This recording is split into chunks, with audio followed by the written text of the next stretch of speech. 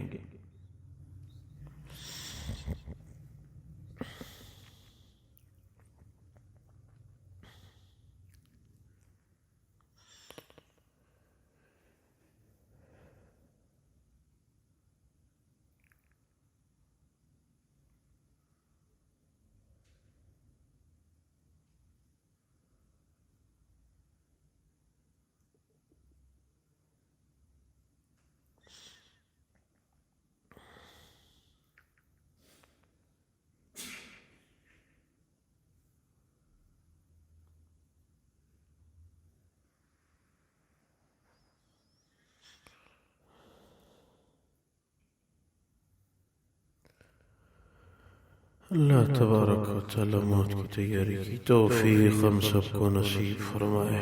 یا اللہ نیک اعمال کی توفیق نصیب فرمائے. ہمیں معلوم نہیں یا اللہ جتنی زندگی ہماری رہتی ہے اللہ اعمال صالحہ کی توفیق عنایت فرمائے. اپنی بارگاہ سے ہمیں محروم نہ فرمائے. یا اللہ آپ کی شان کریمی کا واسطہ میں معاف فرمائے.